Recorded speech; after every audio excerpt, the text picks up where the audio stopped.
Biocoop pèse plus d'1 milliard d'euros. Et pourtant, certains magasins finissent à l'année avec presque rien. Imagine un commerce où sur 100 euros encaissés, il reste parfois 2 euros. Et parfois même, le résultat passe sous zéro. Le plus fou, c'est que Biocoop n'est pas née pour faire du profit. Elle est née pour changer les règles. Et c'est justement ça qui a failli la faire tomber. On rembobine dans une France qui doute. Années 70, pesticides partout, scandales alimentaires et clients méfiants. Dans des cuisines modestes, on parle de santé, de peur et de vérité dans l'assiette.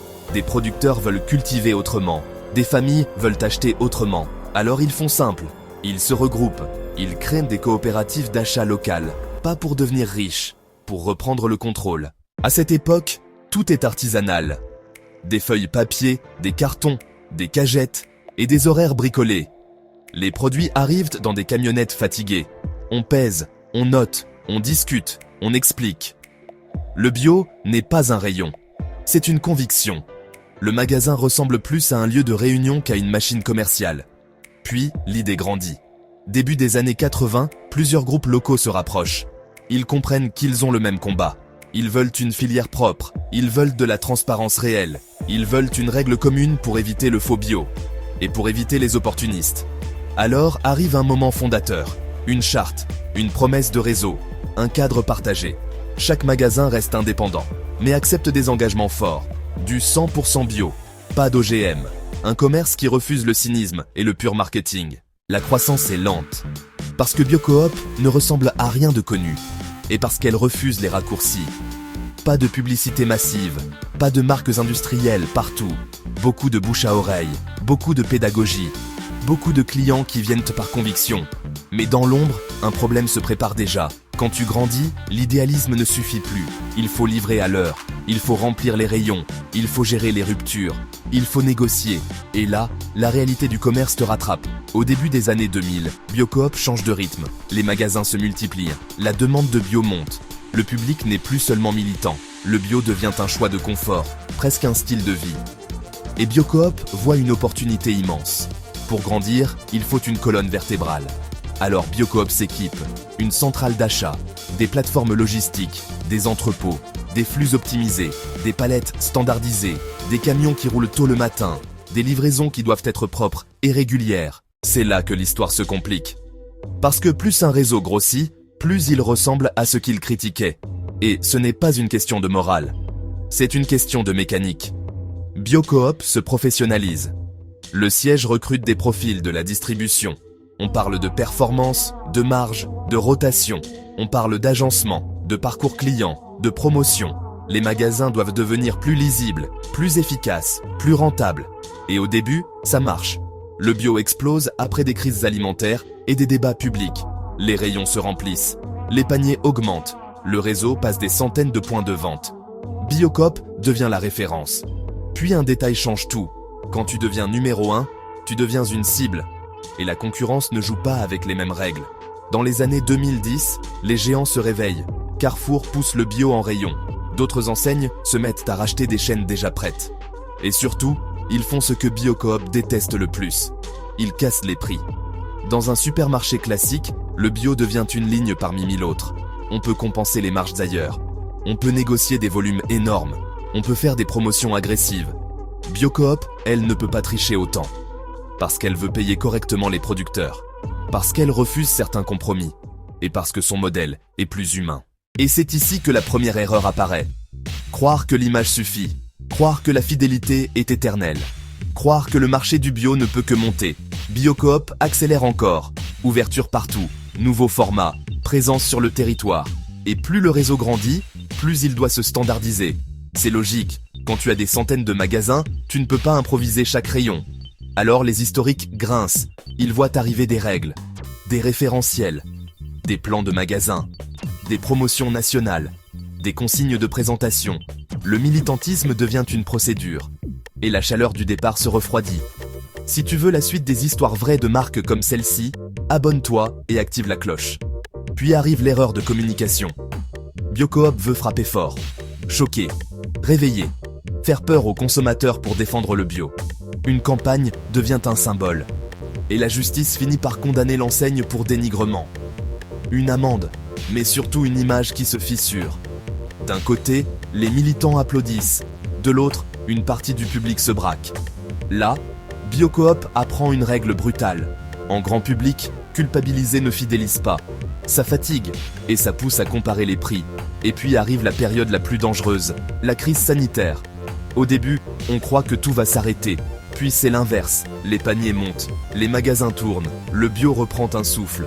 Biocoop fait un record autour d'1,6 milliard d'euros. Mais derrière ce boom, un piège se referme. Le marché gonfle, puis se dégonfle, comme un élastique. Et quand il revient, il claque. En 2021, la demande ralentit. En 2022, elle recule. En 2023, la casse continue. Et là, Biocoop découvre une réalité brutale. Tous ces magasins ne sont pas armés pareil. Tu peux avoir la meilleure marque, le meilleur discours, la meilleure charte. Si ton magasin est petit, tu es vulnérable, parce que tes charges fixes ne pardonnent pas. Le loyer, l'énergie, les salaires, la logistique, les redevances. Dans les petits formats, chaque hausse de coût est une lame. Une facture d'électricité qui grimpe, c'est un mois de résultat qui disparaît. Un loyer trop haut, c'est une année entière qui s'évapore. Et quand la fréquentation baisse, tu ne peux pas compenser. Biocoop a souvent une marge brute solide. Mais la marge finale dépend d'un facteur silencieux. Le volume, la taille, devient une question de survie. Au-dessus d'un certain seuil, le modèle tient. En dessous, il tremble. Pourquoi ? Parce que Biocoop choisit l'humain.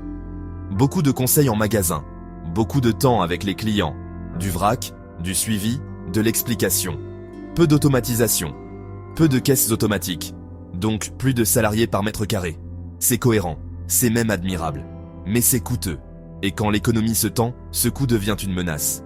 Résultat, des fermetures. Ces dizaines. Bail des magasins qui étaient tes repères de quartier. Des équipes qui se dispersent. Et une question lourde dans le réseau. Est-ce ce qu'un modèle coopératif peut survivre à un marché devenu instable ? Parce qu'en face, les géants encaissent la tempête. Ils ont d'autres rayons pour compenser. Ils ont d'autres revenus. Ils peuvent faire des promotions plus fortes. Et surtout, ils n'ont pas une promesse morale à protéger. Biocoop marche alors sur une ligne fine. Elle doit gagner assez pour tenir, sans devenir exactement ce qu'elle critique.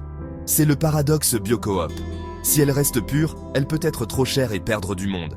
Si elle baisse trop, elle peut décevoir sa base et ses producteurs. Et si elle ouvre trop vite, elle fragilise son réseau. On pourrait croire que la solution est simple. Trouver du capital. Mais Biocoop n'est pas une chaîne classique. C'est une coopérative. Une partie des bénéfices est mise en réserve, pas distribuée, pas transformée en jackpot. L'argent sert à renforcer le réseau, à investir, à sécuriser. Et même ouvrir un magasin n'est pas un pari classique. Il faut acheter des parts, pas de promesses de gros dividendes, pas de jackpot à la revente. C'est une adhésion à une mission. Alors Biocoop change de méthode. Less race, more consolidation. Un réseau qui doit respirer au lieu de courir. Moins d'ouverture, plus de soutien aux magasins existants. Et surtout, Biocoop attaque le vrai sujet, l'accessibilité, le mot qui fait peur dans le bio. Parce que rendre accessible, ça veut dire toucher au prix. Et toucher au prix, ça veut dire optimiser, négocier, simplifier. Biocoop met en avant un socle de produits repères, des essentiels du quotidien. Ceux que tout le monde achète. L'idée est simple. Si ces produits-là restent raisonnables, l'image globale s'améliore. Et le client revient sans se sentir puni. Première leçon business. Dans le retail, tu ne baisses pas tout. Tu baisses ce qui construit la perception. Les produits ancrage, ceux qui créent le sentiment de cherté ou de justice. Ensuite, Biocoop renforce la logistique comme un bouclier. Tournée mieux organisée, stock mieux piloté, approvisionnement plus stable, moins de ruptures, moins de pertes. Deuxième leçon, business. La logistique n'est pas un coût, c'est une arme. Livrer mieux, c'est vendre mieux. Et stabiliser les marges sans changer l'ADN. Et puis, Biocoop revient à son actif le plus précieux. La confiance, pas juste le bio. La confiance.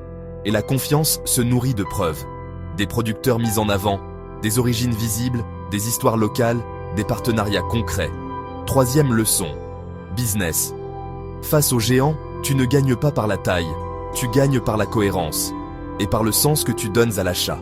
Mais le monde change, les gens veulent cliquer, commander, retirer vite, même dans le bio. Alors Biocoop avance sur le click and collect, comme un compromis, pas comme une rupture totale. Et Biocoop ouvre un autre terrain. La restauration collective. Cantines, hôpitaux, restaurants d'entreprise, des volumes réguliers, des contrats, un marché plus prévisible.